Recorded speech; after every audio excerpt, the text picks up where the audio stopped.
welcome to the channel. I'm back to break down this 5-game NBA DFS slate on DraftKings. Before we get into it, if you enjoy the content at any point in this video, if you could please leave a like on this video, subscribe to the channel, and hit the notification bell. The best thing you can do to support me is simply hit that notification button. It takes 2 seconds. It's free, and I do greatly appreciate it. It's going to help me grow the channel.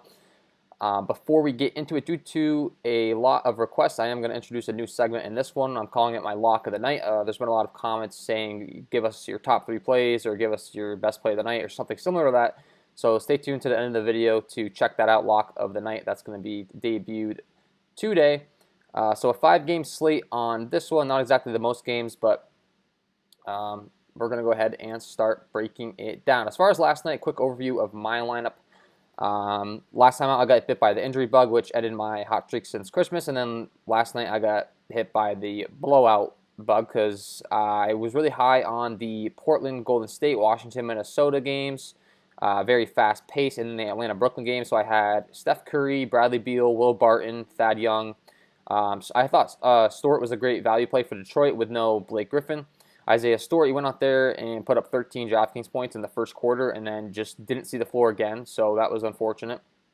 Then I had Kyrie Irving, Dylan Brooks, and Drew Eubanks.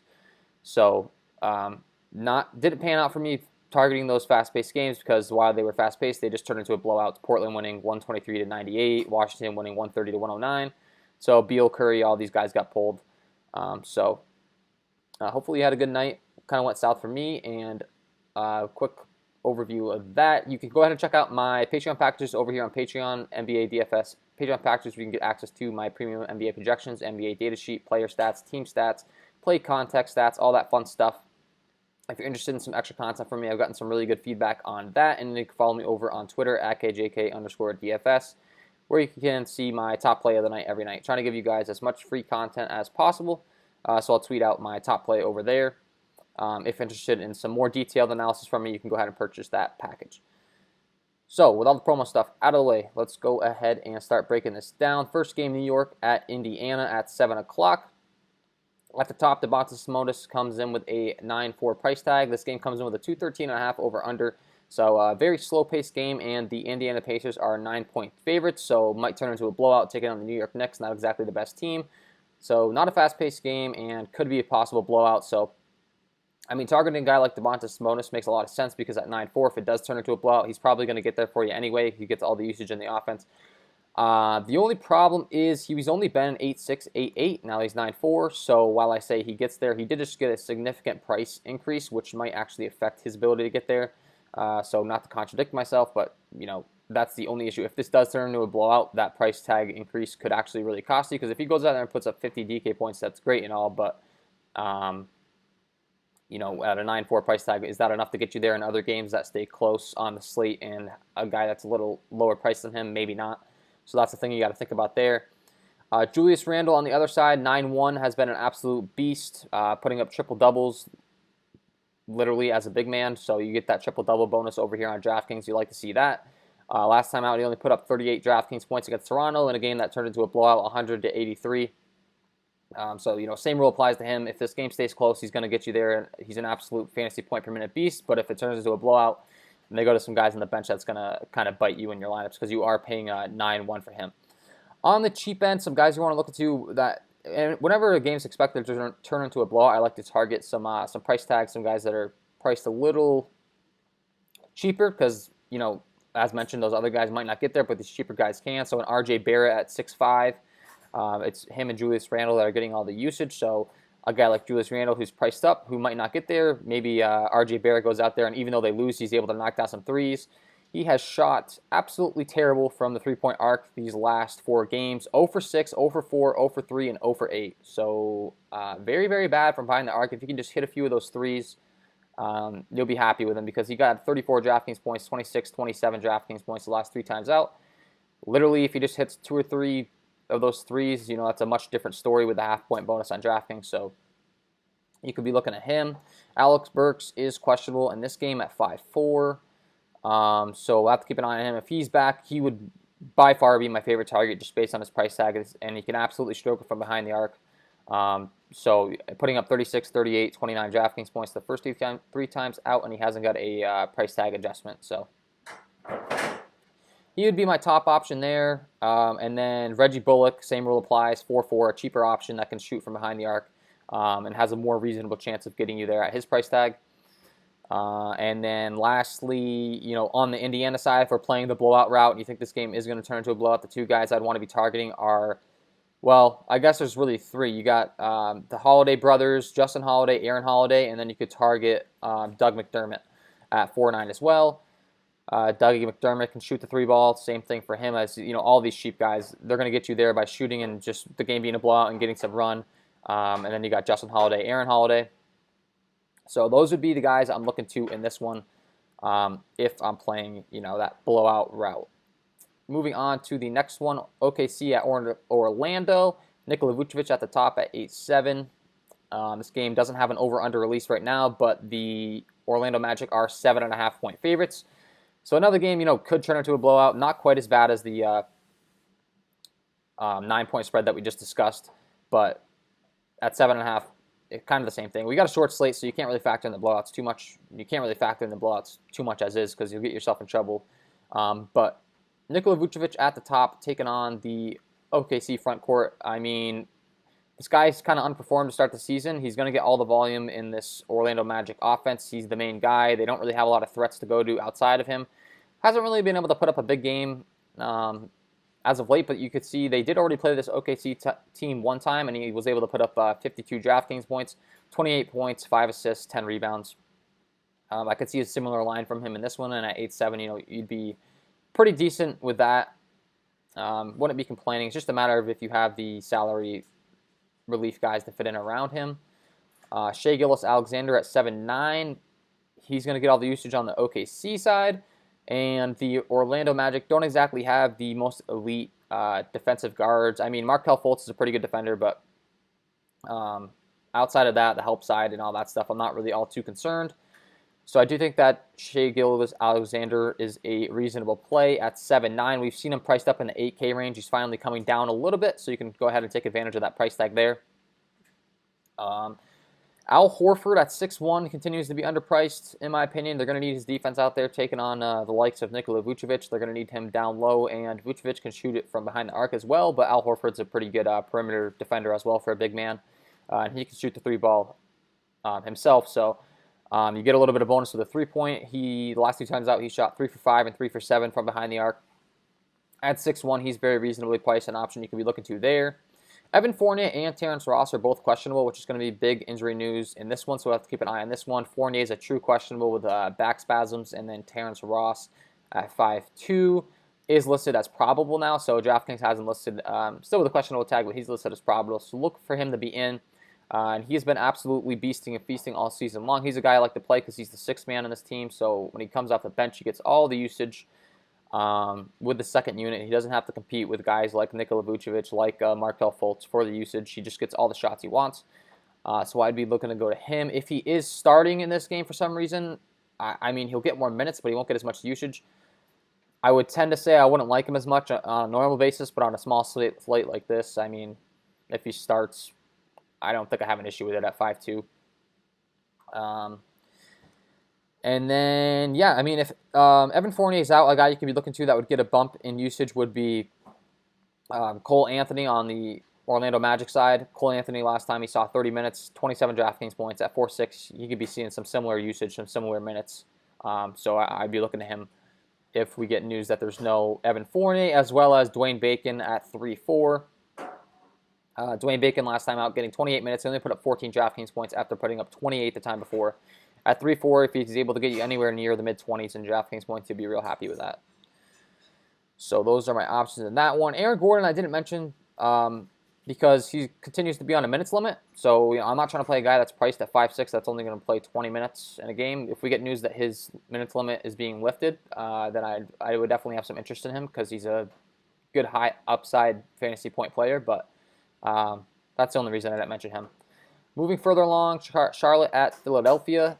Joel Embiid at the top at 10K, taking on the Charlotte front court. Does not scare me at all. This guy, when he gets hot, 2 fantasy points per minute. You can pretty much lock it in. He can shoot it from behind the arc. He's going to get all the rebounds for you. Pretty good at passing out of the post. He'll give you some assist upside as well. It can shoot behind the arc, so he's kind of the full package. At 10K, taking on the Charlotte front court, it's really just a matter of the Vegas lines and what this game comes in at. And currently, you can see this game does have a 214.5 over under 9.5 point favorites are the Philadelphia 76ers. So I'm expected to run away with this one relatively easy. And I mean, to be expected, the Charlotte Hornets aren't exactly the best team in the world. A lot of developing players.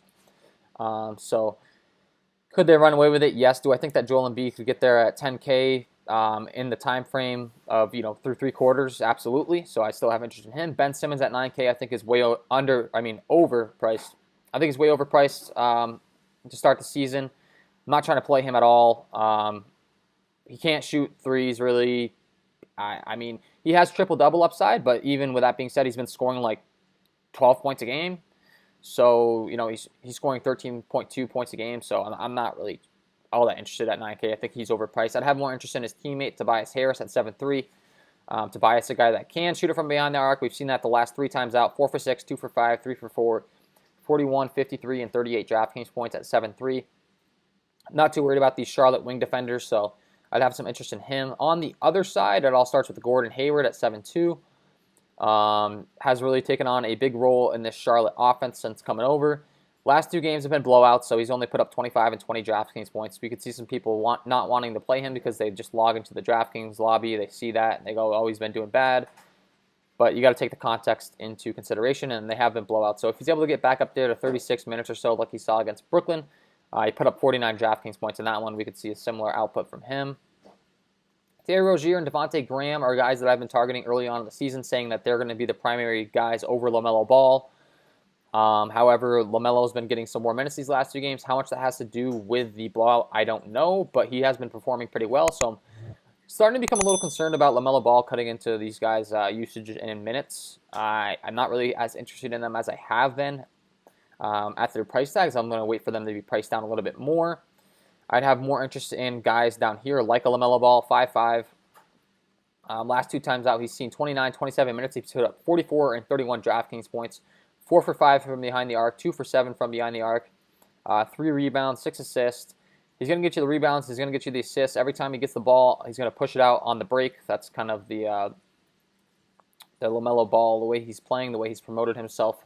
That's how he's going to benefit his team in the NBA. In his rookie campaign. So look for him. If he's getting more minutes at 5.5, you could definitely be having some interest in him. PJ Washington, a guy that's kind of a trap play for a lot of people. At 5.5, a lot of people have been playing him. And I'm not all too sure I'm trying to go there. He's not really the best fantasy point per minute producer. He put up 40 and 39 DraftKings points back-to-back. Could he get back there? Yes. Does he have the best matchup taking on Philadelphia? I mean, not really. Ben Simmons, Joel Embiid down low. You got Tobias Harris, who's a pretty... he's not really the best defender, to be honest, but when he's surrounded with his defenders, it opens up some help side. But, I mean, Danny Green's a very good defender, and he's probably going to be seeing a lot of action on him as well. So, yeah, I don't know. I'm not trying to go to PJ Washington, really. Not all too interested there. And the very last guy I'd mentioned is Seth Curry on the Philadelphia side because he's 5'6", and I think we all know Seth Curry can shoot it from behind the arc. So 3 for 6, 5 for 7 the last 2 times out, 34 and 30 DraftKings points. Mid 5K range. If he gets you mid 30s in DraftKings points, you're going to be really happy with that. Cleveland taking on Atlanta. This game I'm going to have a ton of interest in. By far, top game on the slate. Going to be very fast-paced game. Trae Young at the top at 10-2. Comes in with a 233 over-under in this one. 6.5 point favorites are the Atlanta Hawks. So expected to be a close game, expected to be a fast-paced game. And Trae Young gets an absolute great matchup taking on the likes of Colin Sexton and Darius Garland. Not very good defenders. He hasn't really had that huge upside game yet, but I think he's going to get it in this one because a little bit of a blowout last time out, last night taking on Brooklyn. He's on a back-to-back, but not really too worried about back-to-backs with these young guys. That's more affecting the older veterans.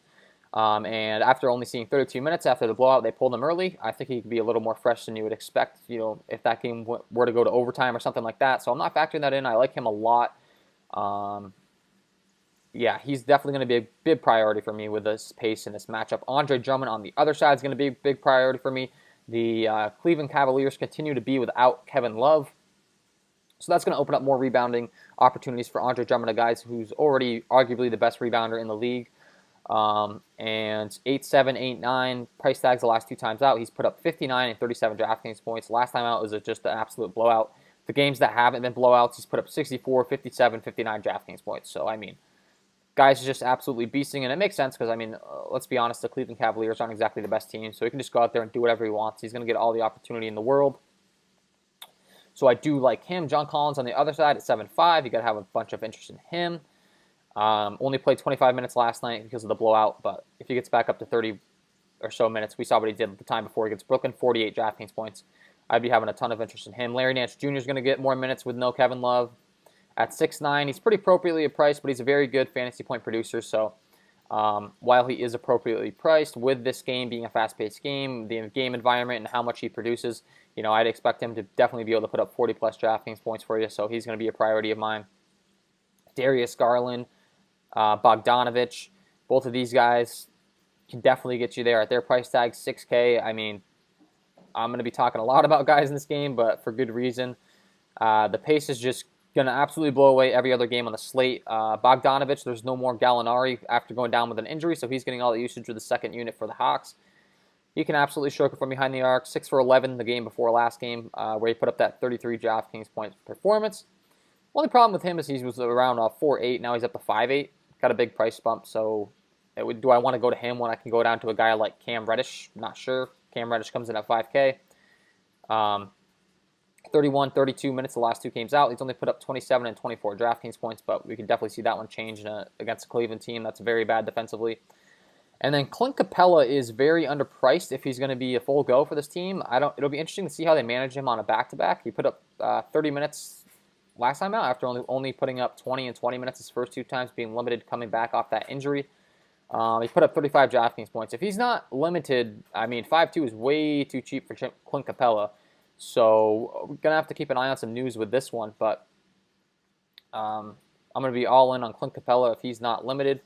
Kevin Huerter at 4.5. Another Atlanta Hawks guy that can absolutely stroke it from behind the arc. He's too cheap. 2 for 5 last time out. Biggest game of the season, he was 4 for 5 from behind the arc. He had 32 DraftKings points.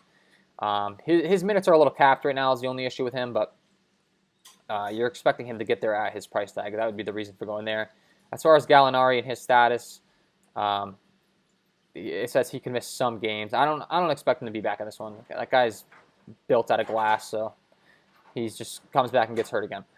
Kevin Porter Jr.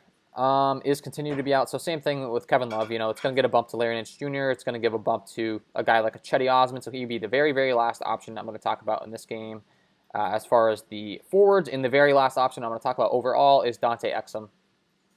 At 3.6, he's been getting a lot more minutes for this Cleveland team. He could definitely get you there in this matchup. He's pretty talented.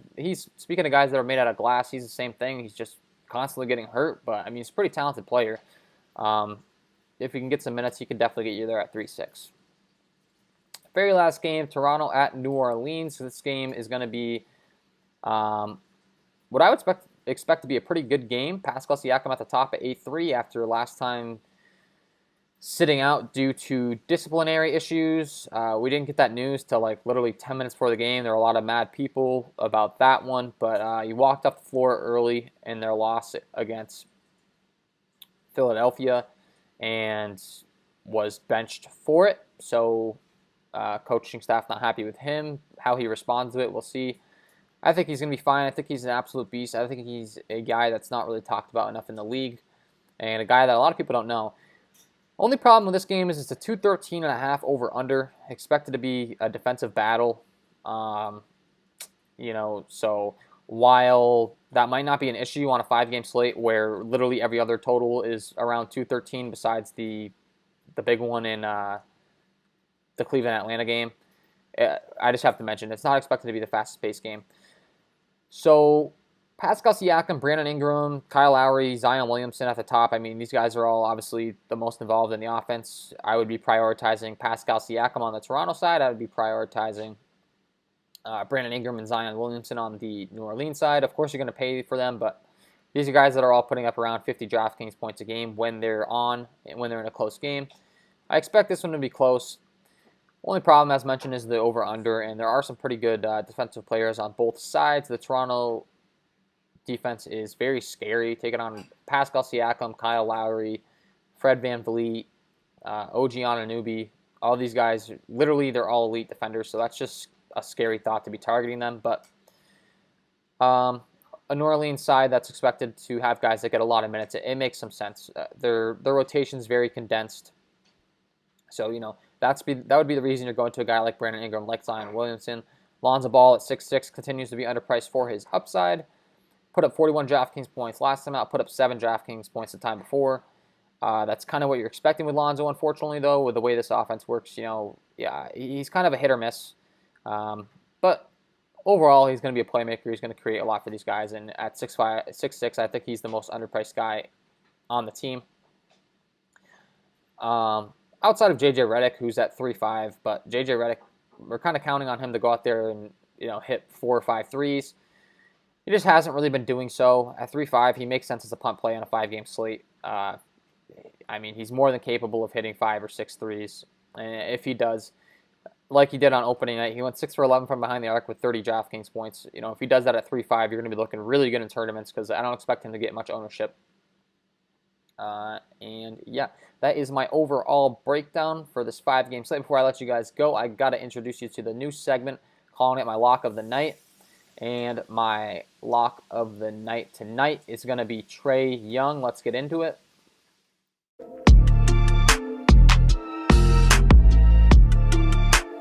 So I really like Trae Young in this one. He's been seeing on average, 35, 33 minutes in close games. Hasn't really put up more than 450 DraftKings points in this one, but I think this is definitely a good opportunity for him to do so because he gets to take on the defense of Colin Sexton and Darius Garland, who literally last season had the worst defensive rating by any players in the NBA three-point era. A 121.0 defensive rating for Colin Sexton, a 119.5 defensive rating for Darius Garland. Matchup doesn't get much better here. I expect Trae Young to go out there and just absolutely have a huge game, so he is my lock of the night. And that is my overall breakdown of this 5-game NBA DFS slate on DraftKings. If you enjoyed the content, if you could please hit the notification bell so you don't miss any future content that I upload. Leave a like on this video and subscribe to the channel.